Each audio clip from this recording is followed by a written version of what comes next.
Hello, everybody, and welcome to the Spiritual Journey podcast. My name is Nimesh, Radia, and I'm your host. I always love starting every episode by saying thank you. I feel so blessed with this podcast. I feel guided to it. I feel like it's held. I feel like we're being pushed in different ways. And I started it with an intention of guiding people on their journey to simplify spirituality. I named it after my mentor, my friend Sidra Jeffrey, who's no longer with us, but has her initials, Sidra Jeffrey Spiritual Journey. So I feel like she guides it. And I love getting messages on a weekly basis where people find it at the perfect time, and it makes a difference. And I love that. So thank you. If you've messaged me, thank you if you're a regular listener. Thank you if you're new to this podcast. Welcome. And thank you and appreciate your support. If you have any feedback, please let us know. I am an Akashic record reader, Akashic trainer, podcast host, podcast creator, as well as a spiritual coach and mentor. And what I get to do is I get to guide you on your journey. I get to hold your space. I get you to understand why you're here on the planet, what your light is, and how to shine it unconditionally. I do that through so many ways. A mentorship program, which is over 12 weeks. I hold your space. I really guide you to you through Akashic record reading. I also have a membership where there's a group. You get to connect with me differently. We meet regularly. I share energetic updates in the group. You get to experience me in a different sort of way. And this podcast will be where it is today with my beautiful and stunning co-host. Excited to introduce the amazing, the stunning, the healer extraordinaire, Stacey Brown. Stacey, you know I've got to do it. Over to you. Hi, friends. It's so good to be back for another episode. This has been such a powerful journey of self-discovery for me as I've embarked on these episodes since episode 17. I've been on this podcast and it has been such a powerful journey for me. So thank you for being here with us. Thank you for tuning in. To those of you who have been listening for quite some time now, we're so happy that you're still here with us. And for those who are new, welcome. My name is Stacey. I'm an intuitive. I do readings for people from around the world. I am also an Akashic record reader and a spiritual coach and mentor. And I have a book that I published called Journey to Soul Center, Discovering the Gift of Surrender. It's available on Amazon and Audible. I'm nervously looking forward to this episode today, Nims. I love it. Why nervous, eh? Well, just to give everybody a background. So I always say this every week that we, me and Stace, the episodes we record, we tend to decide the topic based on current energy and what we're feeling. And so we had a topic in mind, but then I just got talking to Stace about, and just joking with her about how she, part of my language, but how she has an habit of blowing shit up. And what I mean by that is, sometimes in relationships, things get to a point where you just, you either let things kind of evolve or you take some drastic action, which has an impact. And today we're talking, and the reason it's appropriate is I feel like with this current energy, and just so everyone knows, we're recording this on the day of the eclipse, the 3rd. But with this current energy, it's like there's an intensity to it, and there's like a pressure to do something. There's a pressure to maybe close cycles. I talk a lot about closing soul contracts, and that's why the urge to burn it down, is it growth or self-sabotage, is kind of what we're talking about today. And that, for me, it's super relevant for this current energy. It's that I feel like a lot of us are getting frustrated with this energy, wanting things to shift, and sometimes we take drastic action, and it's like the urge to suddenly decide to quit something, leave, end it, explode, or just say something that is gonna have an impact. And like I said, it's gonna blow shit up. And it's that, do we continue to focus on being the calm in the storm, when the energy is intense? I feel like that's what we've been called to do right now, is be that calm, be that, and not get triggered, not burn it down, do things that you may regret the next day. And but who's to say that's not the right thing to do, right? What is the difference? Is it growth or is it self-sabotage? Are we at a point where we need to let go of the things that no longer serve, including people? And sometimes that requires drastic action. So is recognizing the difference and really asking yourself that question of, am I blowing shit up because I'm getting bored and I'm going to need distraction? Or is it because I'm done? And intuitively, you're getting the message that actually to grow, you need to let go and you need to do it drastically. So it's an interesting, and again, I'm looking forward to the conversation. So, but Stace, this came from a joint conversation we were having, and it was inspired, shall we say? So, how do you feel about it? Oh, I have to start off by laughing. If I don't, I'll cry. You know, it's interesting because I never really thought about the way that I make decisions. I've just been somebody that when I feel something, I will do it. I will follow through with whatever it is when I get that strong nudge. And I really didn't recognize the ripple effect that some of those decisions can have and how it can come across as blowing shit up. But I feel that I have, especially in the last couple of years, gotten to a place where when I know that something is done or I know that something isn't good for me, I have to abruptly cut it off. There is no patience with me. There is no taking my time. It's like once I have that feeling, that's it. And it's interesting because when I look back on some of those things, I wish that I could have been more patient in dealing with some of it. But I'll just give you for example, friends. I haven't talked about this publicly, but during COVID, Nimesh and I met on a social media app called Clubhouse, which is an audio app. And through that experience, I developed at the time what was called a club on Clubhouse and had a lot of followers. And from that space, with some of my friends, we kind of created a team that was leading this club. And I didn't realize that I was being put in a leadership position when I started that club. I really just came from a space of wanting to use my voice, wanting to connect with people, and wanting to help people in any way I could. And this kind of snowball developed.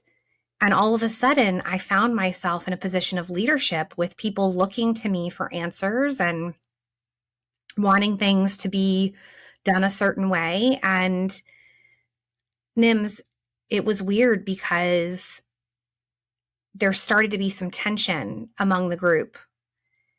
And I very abruptly disbanded the club. I wasn't comfortable with the way things were going. I wasn't comfortable with the group as a whole and how we were working together. And I knew it was done. And I cut it off so quick, like I probably made people's heads spin. But I knew that it was going down a path that I didn't want to go down. And for me, it was easier to rip the Band-Aid off and abruptly handle it. But here's the part that I haven't really addressed in that, okay? And that is in me being so abrupt in my decisions sometimes, I'm cutting people off too. And I'm not sure if that's the right approach, like, in other words, am I protecting myself by blowing shit up? And then in turn, is it hurting other people? Like I'm seriously evaluating. Here we are having a therapy session for Stacey Brown on the Spiritual Journey podcast. But it's true. I mean, when my marriage was ending to Mike, it was like I was going to try to stay in the house with him for a year and like peacefully separate and all of that. And within a couple of hours, I knew I couldn't stay in that house. Yeah. I knew with everything in me, I couldn't stay in the house. And so I packed up what I could and I left. And it's like, it's that extreme for me, Nims, that when I know that something isn't right for me or I know it isn't working, like I can't suppress the need to be authentic to myself and say, this isn't good for me. And, that whole period when all this happened, you were going through so many shifts so quickly. It was in the same few months of, you describe, kind of leaving your marital home and, kind of leaving Mike, and the example you said was all within a few months. So I also feel like we go through these periods, right? And there is a period where we go through massive shifts one after the other. And, you're making a decision, as an example, to close that club. You grab one end of the stick, you grab the other. There's consequences to our decisions. Whether we realize the impact or not, but it's that, that's, so for us to ask you the question that we're talking about today, if you were to kind of tap into your energy vibration and just for your feeling and, breaking up that club, do you feel like it was growth or self-sabotage? I feel like I absolutely grew from the experience. At the time, I would say it probably looked like self-sabotage. People were really engaged in what was happening and there was a good thing going, right? But something about it just wasn't sitting right with me. And the weird thing about all of that was, I was kind of on the outside. And I feel like I was meant to be, right? It meant that, our friendship was in many ways protected, right? Because I wasn't part of that group, right? And I was, but I was more on the periphery. I was there because you want to be there, not because the group wanted me there. So it's kind of like, it's just interesting how the universe works. It's interesting too, because if you think about it, back during that time, you and I wanted like to form something and to be something and to do something together, right? But for whatever reason, the whole group together wasn't meshing. And so we could look back at it at the time and there could be the feeling of like you feeling left out or not a part of things. And yet, just like you said, I think that our friendship was protected. Yeah. And at the same time, I had my own thing going on, right? I had the own group of Awaken Ascending, which was, over time, that was going to break up too. And it's like, it was a time of, I guess, a massive rebirth, right? Kind of a reset. We were all kind of going through something. It was all, during COVID and lockdown, where we were all kind of, I feel like whatever we were feeling was exaggerated. And, kind of, for me, that period was Mother Nature sending us to the naughty corner. And we had to do the healing and we don't, right? So it was it was an interesting, expansive time. So, but definitely interesting, for sure. Yeah. And I feel like, in the moment, I might blow shit up, but I think that it comes from a space of not really feeling like I was heard as a kid. When I made a decision, it was like it wasn't okay. Like my voice didn't matter. And now as an adult, I think I get afraid of not being heard. right? And so I go to the space of being extreme and making sure that I'm heard with my decisions, right? Like there's no way to deny if I'm ending a relationship, there's no way to deny where I stand in that space. And Yeah. it's been interesting because I've had some negative experiences from blowing shit up, but every time I've learned something about myself.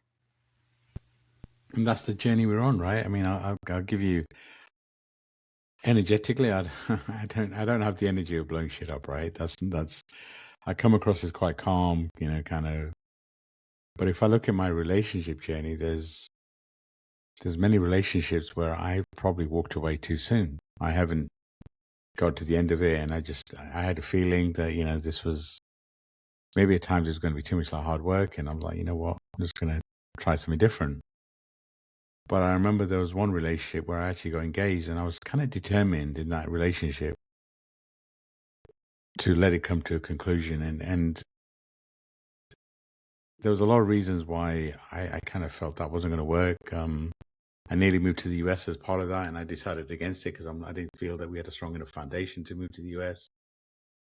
And, to kind of make sure that I wasn't going to walk away too soon, we had this amazing trip to Langkawi, all expenses, kind of the best hotel. And I was like, you know what, I'm going to give this a go. I'm really going to.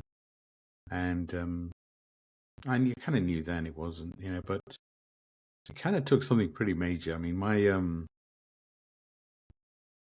actually, wow, it would have been over 10 years ago now, but my dad, was a big part of my journey. When he passed, over 30 years ago, it was a big deal, right? It's a big deal. The first time that I really experienced grief in that kind of way, right? From death. And,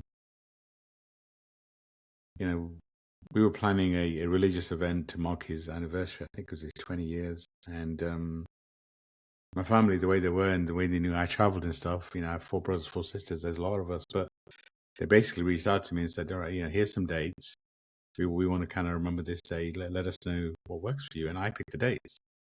And we were coming up to the event, and my fiance knew how important it was to me. Anyone in my world would know. But she had a challenge with me.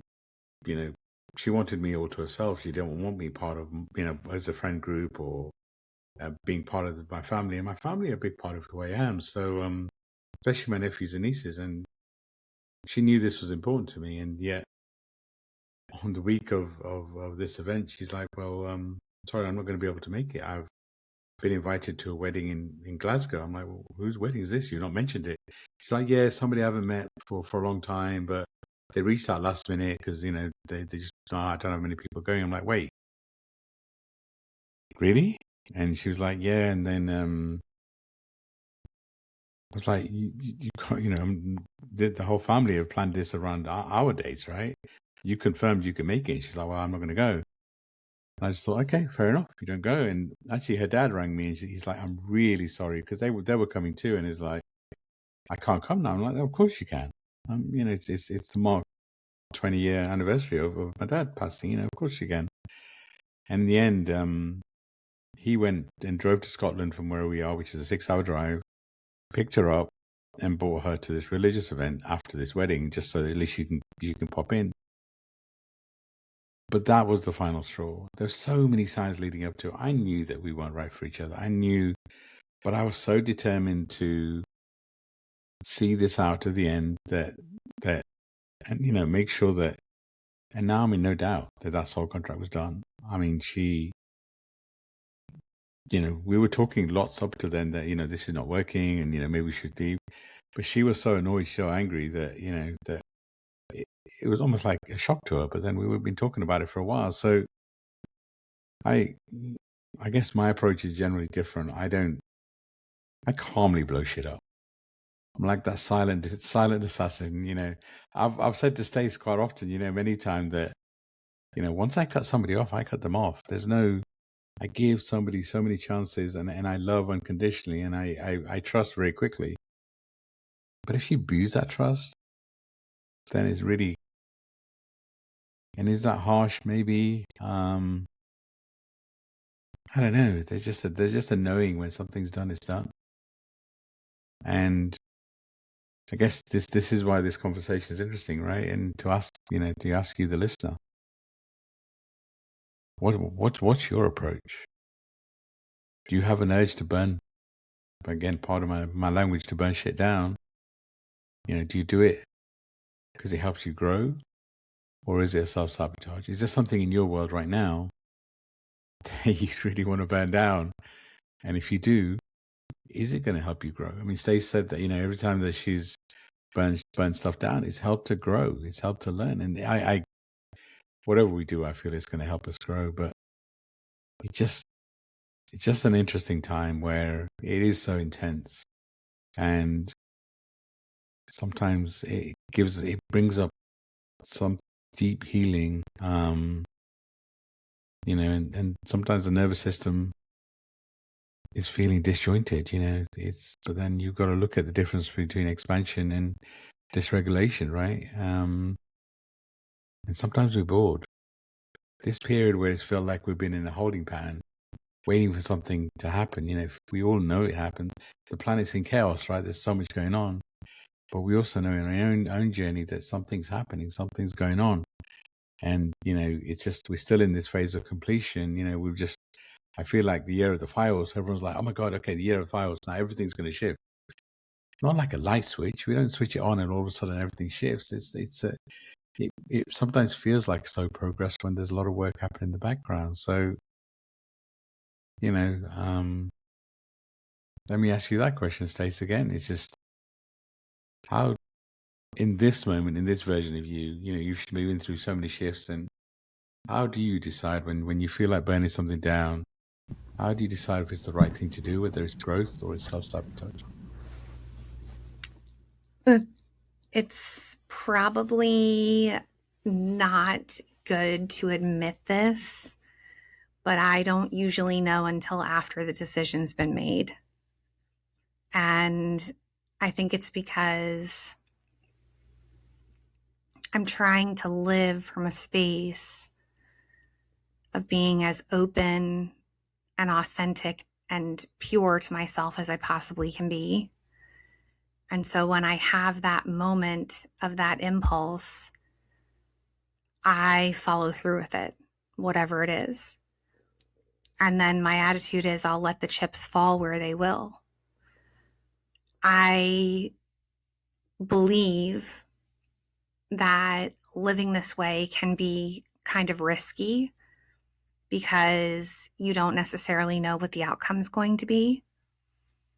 But at the same time, I go off of what I feel, and hopefully that's what ultimately is me being true to myself. So can I ask, when you say you go off what you feel, do you feel like that's what your ego is telling you, or do you feel like that's what your intuition, your guides are telling you? I think sometimes it can be my ego, for sure. I think when you live from that space of impulsively saying, okay, when I feel this, I'm going to go with it, there can be times where it's the ego at play. But I also think there's times where it's been about my growth and expansion, and it's coming from a healthy space. I think upon reflecting over the last little bit here, I need to become more intentional again about practicing the pause before I make that impulsive decision. I need to have that moment where I ask myself, is this for my highest good? I don't know that I've been asking that question enough.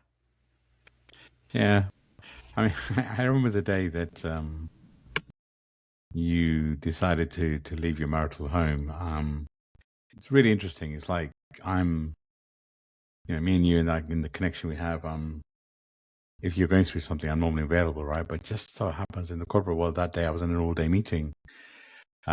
which meant my availability was limited. And I remember on every break in that meeting how something had shifted. It's like in the morning when I went into that meeting, you were like, "Yeah, you know what, I'm gonna work it out, and so I'll stay here for a year, and then in the break, you know what, I'm gonna stay, but I'm gonna move down into the hair salon I've got down. That's what I'm gonna. Oh, okay." And then the next break is like, "No, I can't stay here. I'm gonna." It's like, and I was like, it was just, and it's just the dynamics of it, of me not being available, and kind of things so shifting so quickly. It was it felt like you were blowing shit up. Actually, that day felt like you were being guided, and it just felt that way, right? There was a, and the things that followed, everything kind of fit into place, but it was just sometimes looking from the outside in someone else's journey gives you clarity on your own journey, and I also know in some of the book stuff that we did and all that, how sometimes you blowing shit up, and you don't drink that often, but sometimes alcohol kind of loosens our resolve, I guess. And this, so I'm curious again in terms of how did the outside whatever's happening in the external world, and also whether you tired from something else, or maybe you've been drinking, or how does that, how do the outside influences affect us, right? It's a good question for our listeners too. It's that I don't drink often, but I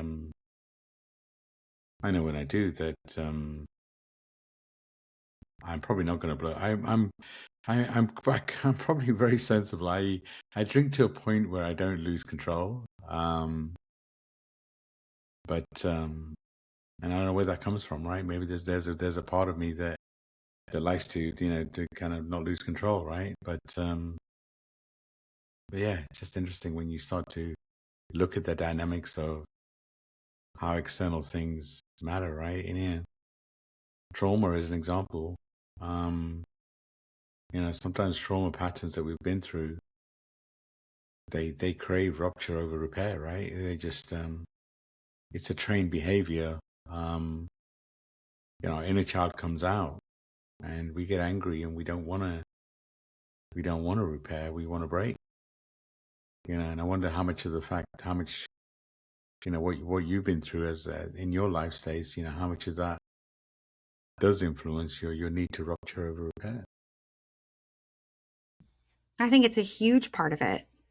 I think the way that we grow up and the influences around us all play a part in how we respond behaviorally. And I absolutely feel, like I said, that I wasn't heard as a kid, and I didn't feel like I was loved, embraced, and accepted. And I think it's made me a lot more passionate about how I approach things.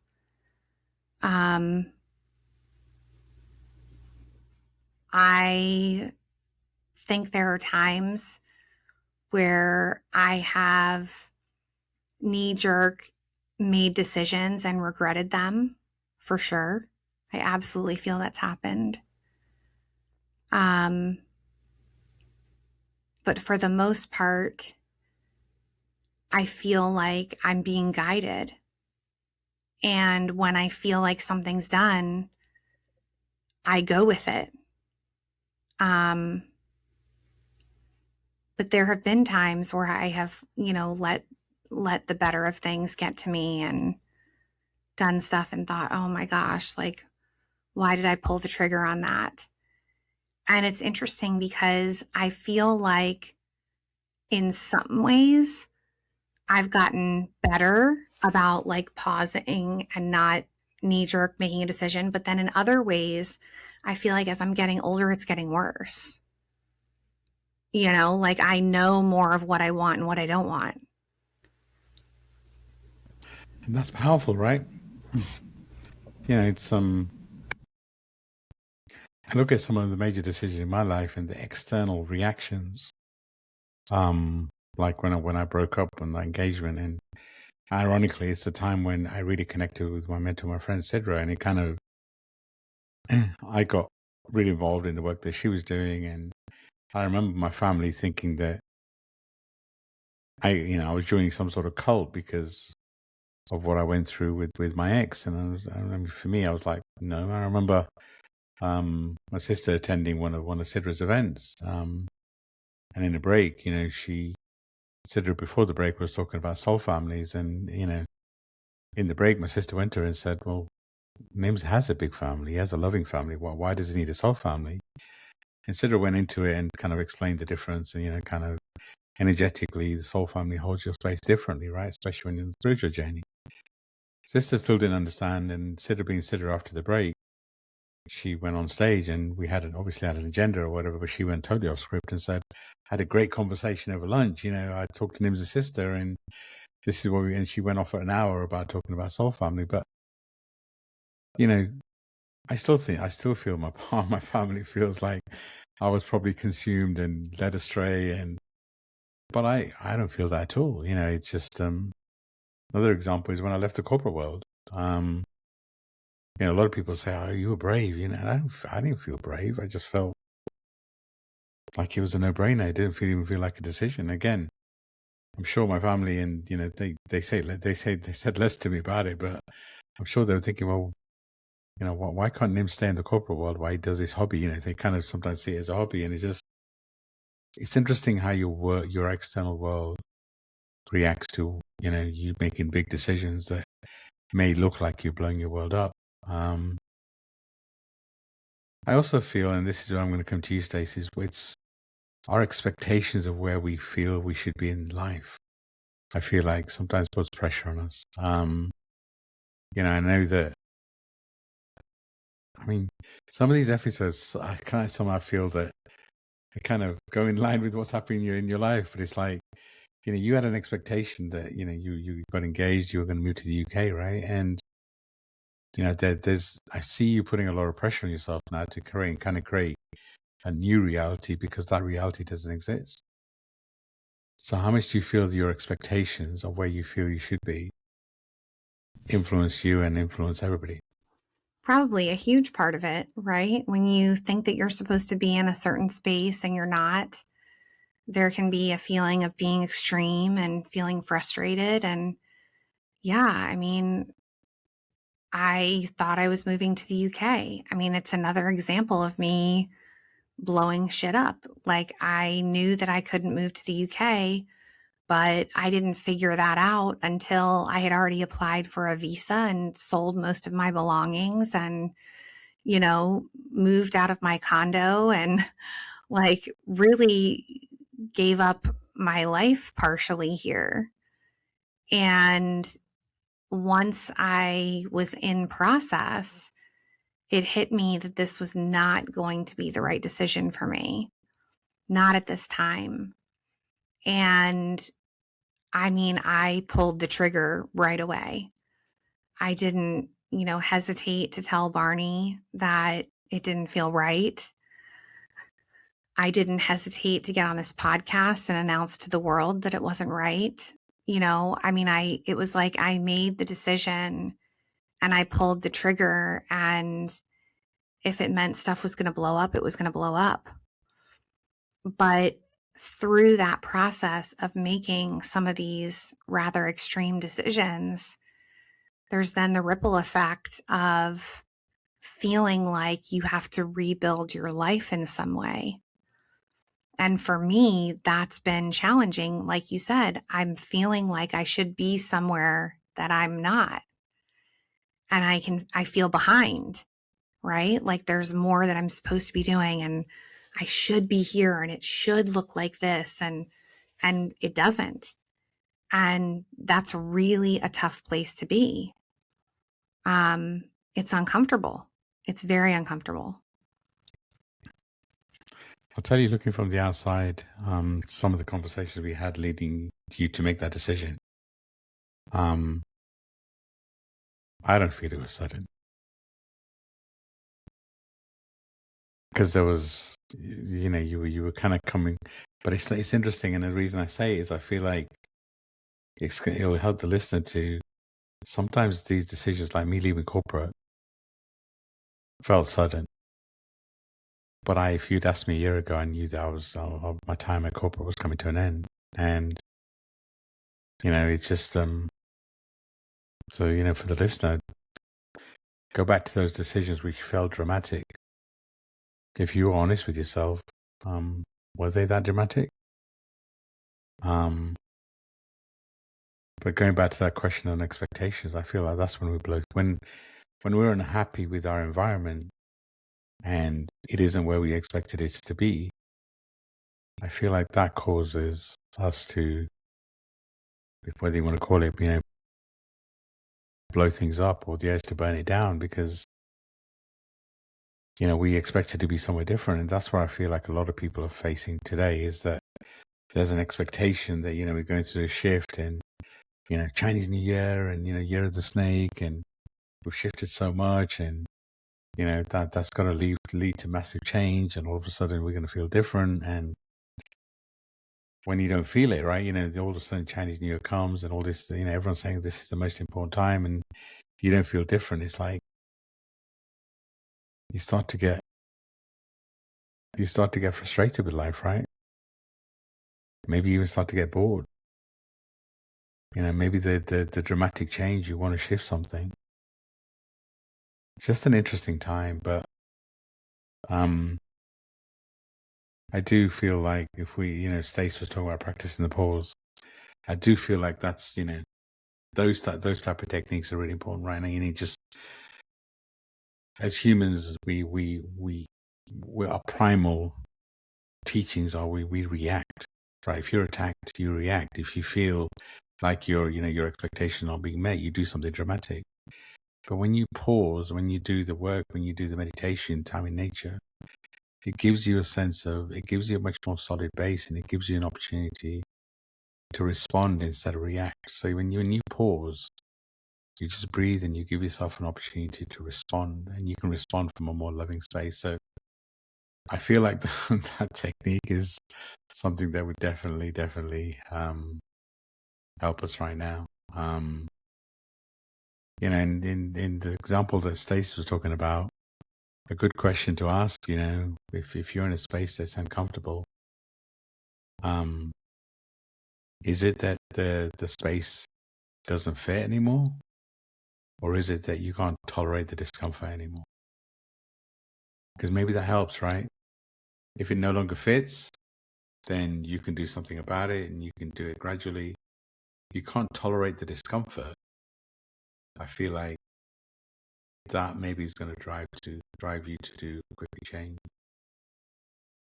So, Stacey, how does that make you feel when I say the difference between things no longer fitting and when you can't tolerate the discomfort? I definitely think there's a difference for sure. And I think that it can also be a combination of the two. I think that you can feel like things are different and feel like you're going into a new season.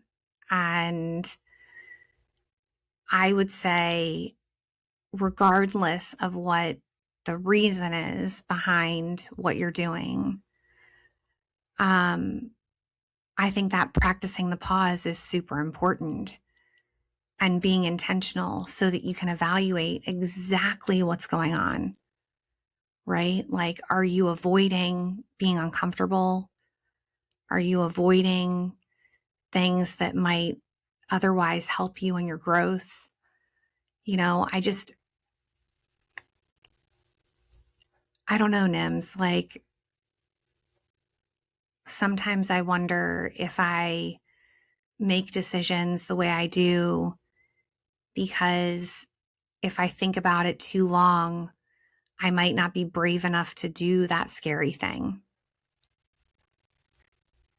I mean, that's good insight, right? I mean, sometimes we rush into a decision because are we going to talk ourselves out of it? And Yeah, that's great insight, right? It's just it's understanding how this whole conversation with me talking about my approach and Stacey talking about her approach. Maybe none of these apply to you, but knowing how you feel about change, how you approach drastic change, how you approach discomfort, how are you approaching this current energy, right? Is that, did you have an expectation with the fire horse that all of a sudden, there was going to be lots of changes? And, fire energy isn't about destruction. It's about initiation. But did you feel like things were going to start to shift? And it is our expectations. I feel like the answer to all this question really does come down to your expectations and how you managing your expectations, making decisions from your head of your heart. Because it's your ego that really wants quick change. So, but it's definitely a lot of food for thought. It's definitely made me think. I mean, we literally just decided this topic 2 minutes before we started recording. And I feel like in that kind of way, it's, makes it even more natural, right? Because there is a sense of relief by blowing things up. We get that temporary relief of pressure, right? Oh my God, things are going to change. Because if we're in an environment that has felt uncomfortable for a while, and it's like, but then you can't see any other way out of it, it starts to build up, and you're kind of waiting for things to change. You're waiting for things to change, and that's certainly. I didn't blow shit up in the corporate world. I handed my notice in and all that sort of stuff, but I didn't have to, right? I mean, I was waiting for a whole year for. I heard there were some redundancies coming. I thought there would be, and there was, but didn't involve my team. So, and my plan was to wait, get some additional money, right? I'd been at the company 17 years, but there was like a calm knowingness that came over me, and it wasn't sudden, but everybody thought it was, but it really wasn't. So, go back to your major decisions you made in your life, and what approach did you take? Do you feel you were pushed in a corner, you took drastic action? Or even though it felt drastic to everybody else, were you being led? I'm not a big fan of going through my past, but I use it when I'm trying to understand who I am. But there's always a balance, right? Because we've gone through so much change. We're very different person I was, the person I was 2 years ago, actually over 2 years ago when I left corporate, to who I am now is very different. But I can still learn from him. So let me ask you that question, Stace. What have you learned from the multiple versions of you? What advice would you give to that version of you, maybe 2 years ago, or whatever age you want to pick? What advice would you give to her? I would absolutely tell her to be true to herself, to do what she feels is in her highest good, and that everything else after that will fall into place if you're true to you. It might look different than what you expected it to, but when does it not look different than what we expect it to? Right? But at the same time, there's so much that I'm learning about myself with every one of these decisions that I make. Every single one has been a stepping stone to my growth.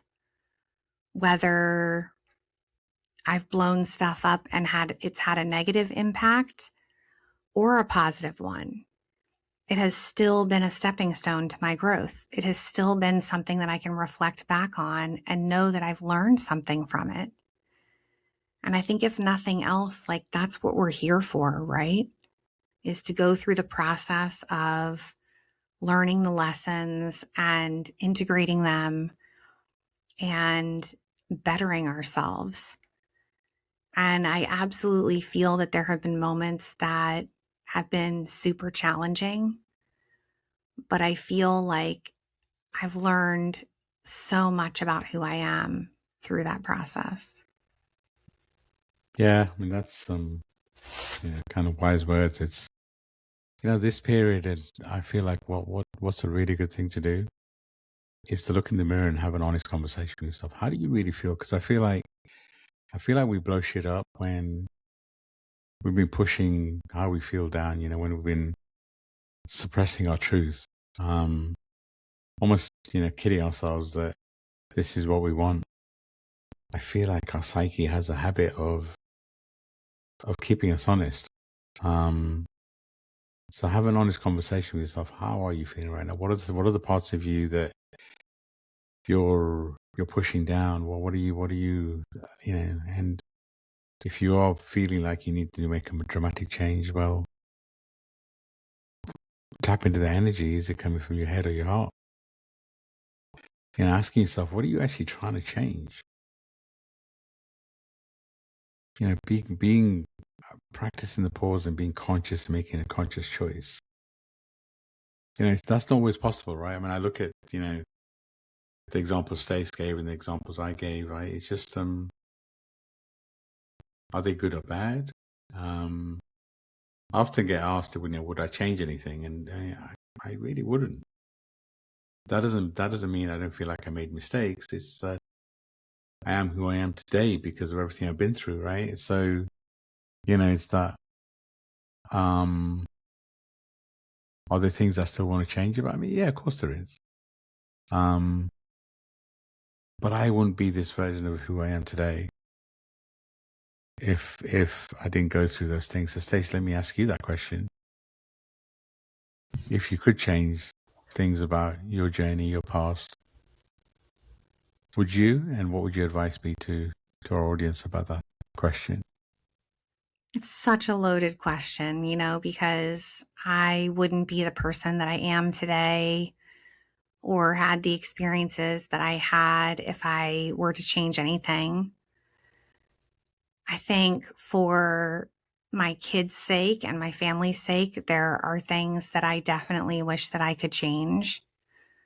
But I also accept that this is where I am and that this is the journey I'm meant to be on. And I think there has to be a moment where you accept all parts of yourself, even the moments where you've made a quote mistake in blowing shit up. It's been a stepping stone to you learning more about who you are. And it contributes to you bettering yourself.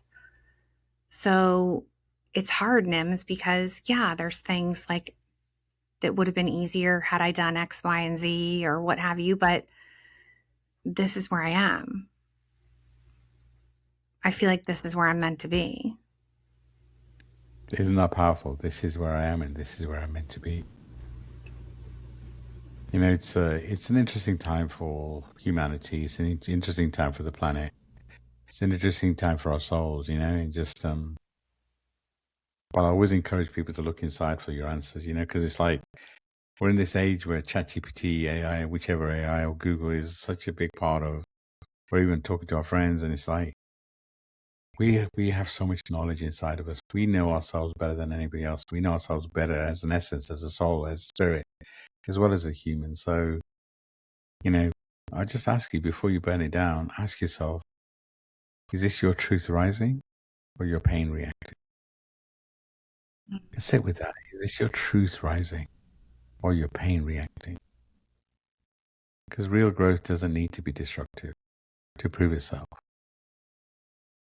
You're a soul having a human experience, and this human experience is expansive. Your soul chose an expansive route. I really feel that we all chose very challenging lives.